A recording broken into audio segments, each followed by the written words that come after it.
så vi stille og roligt. Ja. Og det kan godt være, at der er nogen, der sidder og tænker sådan noget svineri. Og der vil jeg bare lige sige, at at vi husker selvfølgelig at spille kageåsen af, før vi kommer kager igen. Og det var så, jeg tror, det er en udland. Ja.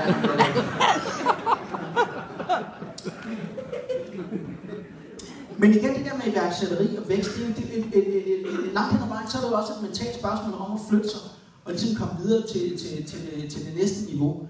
Og så kan man sige, en del af det er også, kan man sige, det er også et samfundsmæssigt aspekt. Det er jo det kønspolitiske aspekt. Også det der med, at vi i Danmark har vi jo relativt 8. marts, hvor det er kvindernes internationale kampdag, og vi har meget fokus på ligestilling og kønskvotering og kønsdimension og sådan noget. Og man kan sige, det er måske det næste skridt til, at vi får det hele til at gå op i en højere enhed. Jeg må så bare sige, og det er ikke fordi, jeg må indrømme, at jeg er lidt gammeldags funderet over mit hoved, fordi jeg er en bundrøg for Lundfalster. Altså jeg kan sgu ikke helt sige mig fri for nogle gange bare tænke, gå ind, lav mad, lad os op, mændervej. Luk os, mændervej. Og det, vi har slået en streg over derhjemme hos os. Jeg har lavet mad og går rent og vasker op, inden jeg slår græs. Men det gode ved det er jo, at vi alle sammen kan være med til at inddrage til væksten, at vi sådan på en eller anden måde skaber noget synergi. Og jeg synes jo langt hen ad vejen, at ligestilling er rigtig godt, også fordi at vi, og det der nedbrydning af stereotype kønsroller, fordi vi lærer jo af hinanden. Altså, mænd tillægger sig nogle feminine værdier, det kan være, at vi har lidt mere empati og indlevelse i forbindelse med en fyring. Det kan være, at kvinder de lærer at træffe nogle hurtige beslutninger, bare en gang imellem. Så jeg synes, langt hen ad vejen, det er rigtig godt. Men man må bare konstatere, eller jeg har lyst til at konstatere, at der er fandme en bagatelgrænse. Der er det her hotel inde i København, der hedder Bella Sky. De valgte på et tidspunkt at lancere en 17 etage, som var forbeholdt kvinder. Og jeg tænkte, super fedt, det skal de fandme have lov til. Jeg er fuldstændig, det må de meget gerne have. Hvis der er nogle kvinder, der har brug for at have en etage for sig selv, så skal de sgu have lov til det. Hvis jeg har noget mod det, så kan jeg lade være at lægge mine penge i Bella Sky. Jeg synes bare, det er fantastisk. Liberalt, super. Man kan gøre noget med, hvis det er super. Så er der kraftedeme en mand, som vælger at bruge vores allesammens tid og penge på at få afprøvet det her spørgsmål i landsret. Der må kraftedeme være en bagatelgrænse. Det burde være, som man bare kunne sige til ham, ved du hvad, kammerat, her har du en tulekiks og en kjole, som den kælling du er, og så lukker du fisen, så langt du kommer ud af teksten herfra. Men prøv at høre, jeg har sgu da også prøvet at blive medlem af Vedbæk Pigegard i mange år, derfor nej hver år. Men det tager det sgu ikke til landsretten for, vel? Hvilket er ærgerligt, fordi at jeg ikke bliver medlem, fordi jeg elsker piger i skoleuniform. Jeg kan godt lide mange piger penge i gang, og spiller selv kødefløjt. Altså, what's not to like?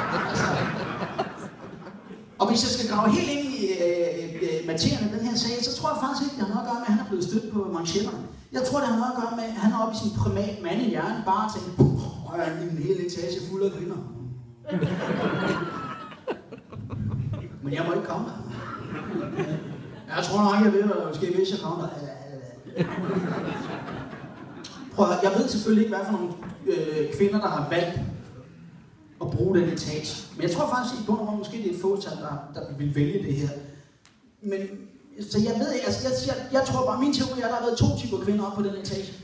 Der har været dem, der kvæg deres religion kiggede ud gennem brevsprækken på en sort postkasse lavet af stof. Og så har der været dem, som er relativt korthårede, som går i skovmandskjort og åbner øl med fisk. Og han har sgu nok ikke haft en chance nogen steder. Og jeg undskylder selvfølgelig mit sidste udtryk. Det var langt over grænsen. Jeg skulle ikke have sagt skovmandskjort.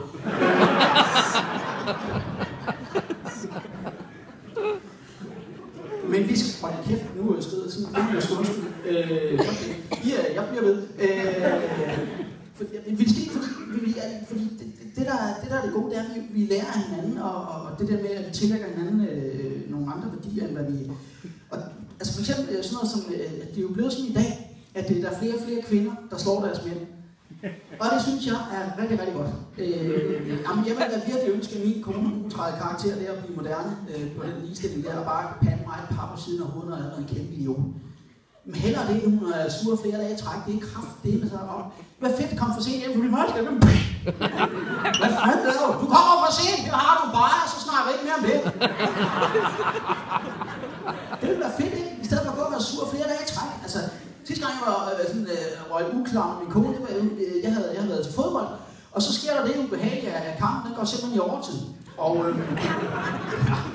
Og det er også sjældent en kamp, der løber over 2 dage, det skal være det første ting. Men jeg kommer simpelthen lidt for sent hjem og møder min kone i døren, og vi har begge to en udånding igennem næsen. Mig, min kone, og så gik hun i bad. Og jeg tænkte, for helvede, det er 4 dage på sofaen. Skal vi lige prøve at se, om vi kan tage det opløb. Så jeg beslutter mig for, og nu går jeg sgu lige op, og så tager jeg et bad sammen med min kone. Ja. Men det er sådan nogle ting, man gør, når man er nyforelsket. Og det er der sådan en grund til, at man kun gør, når man er nyforelsket. Satan, der er mange regler, altså. Hvem skal have strålen først? Hvem er temperaturministeren? Så man må åbenbart ikke ligesom til fodbold lige sætte snotter på flisen. Det var det en gang. Hold kæft, hvor blev hun sur. Han skulle heldigvis lige tisse, så kunne jeg pisse ned i resten. Altså. Nej. Det er godt, ikke tog hjem. Men det her, jeg kan bare sige til mig, det forløber ikke sådan som jeg tænkte, nu tager jeg lige bad sammen med en, så jeg beslutter mig for overraskelse, så jeg tager alt tøjet af. Låser døren op ind til badeværelset. Står og spiller Ravne Kurt Høgh der, og Hans Jørgen, og med en gummistøvle under armen.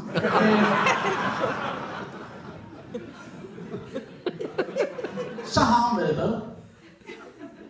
Det prøvede at klare at tage 1,5 time i hvert fald, så skulle hun bare lige denne dag lige have en hurtig skyller. Og så tænkte jeg, okay, nu skal jeg forbi mig i døråbning, så kan jeg lige spænde ben foran og lave et drop lock og et headlock, og så lige klare den der på øversten. Man er jo romantiker. Så skulle hun have creme på. Og der bliver jeg sgu nødt til rent evolutionsmæssigt at sige, det kan godt være, at I kvinder, I har taget et skridt op af at mentale rangstige og har mindset, men hvad fanden sker der med jer og creme? Jamen, jeg har simpelthen set for mange reklamer, det foregår jo i slow motion, mand.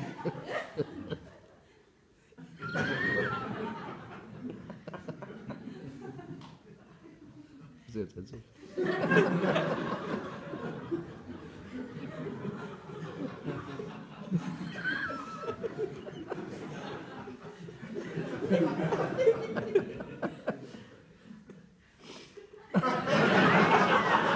På 4 cremer.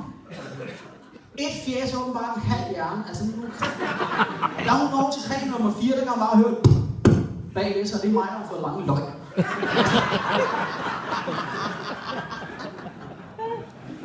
Så tænkte nu speeder jeg skulle lige processen lidt op. Og så vil jeg lige tage et håndklæde. Og igen, det er igen sådan noget, kvinder kun kan åbenbart. Jeg har håndklæde lige nu. Så er der bare sådan en soft ice protein oven på hovedet, og det ser fandme fast, når jeg skruer og afblås. Altså, så vil jeg lige tage det håndklæde der, og ender med, du har en direkte ned i klinkerne. Og får han også til bevidsthed igen, det er slet ikke det. Efter man kun fremdrag. Og nok i den forkerte ende, men altså. Det var så ærgerligt, jeg ville lige have taget håndklædet med, så lige rullet rundt en gang, og så lige markerer i bagrummet. Altså, så snakker man sgu sammen bagefter, ikke? Altså, ja, man råber egentlig mest til at starte med. Men så snakker man sammen i telefonen, hvor man spørger, om man ikke godt må komme hjem igen.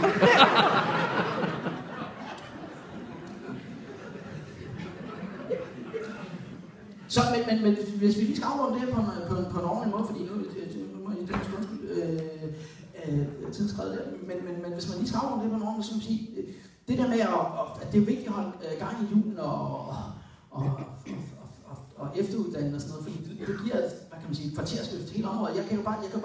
Jeg har jo det her efterslæb, eller noget falsk med hele tiden, og jeg, som sagt, bare det at købe gummistøvler, og også mange kvinder, vi er simpelthen, altså, vi er så forskellige, og altså også, jamen jeg er jo lidt primitiv, kan man sige for mig. Altså, mig og min kone, vi gør igen for at hive ned i øjenhøjde, men kun vi gør meget for at holde kærligheden i gang. Vi køber små gaver til hinanden. Jeg har næsten lige købt billetter til en fodboldkamp til jeg kunne desværre ikke den dag, på det ærgerligt selvfølgelig. Nej, det ikke. Jeg havde tjekket, om det ikke kunne, men lad det. Men bare det med, hvordan altså. Og hun havde så købt et gavekort til mig til noget massage. Og det er jo super fint. Så viser det sig, at det er sådan noget hot stone massage. Jeg ved ikke, hvor mange mænd, der har prøvet det. Hold kæft, noget pigefix. Altså, der er jeg bare forlåret fast. Hvis jeg bestiller massage til mig selv, så er det kratte med thai-massage. Det kan jeg godt til. Hold kæft, hvor er det godt, mand. De høvler rundt på en af knæ og albuer, og det gør pisse ondt. Men hvor sat, jeg synes det ikke. Altså, problemet er selvfølgelig med thai-massage, at det er jo lidt, det er lidt en gråzone. Altså, ja, man ved aldrig helt præcis, hvad det er, man går ind til, og godt skal det ligge i en kælder, skal der være en rød lampe, det var der også. Og jeg tror, de fleste hen, de kender til det fænomen inden for thai-massage, det begreb, der hedder happy ending. Og jeg skal være den første ting om, at jeg faktisk en enkelt gang til sådan noget thai-massage har været ude for, at det var der slet ikke noget af. Jeg var også selv til. Hallo! Har vi glemt noget her måske, synes vi? Og det synes han så ikke, men altså så...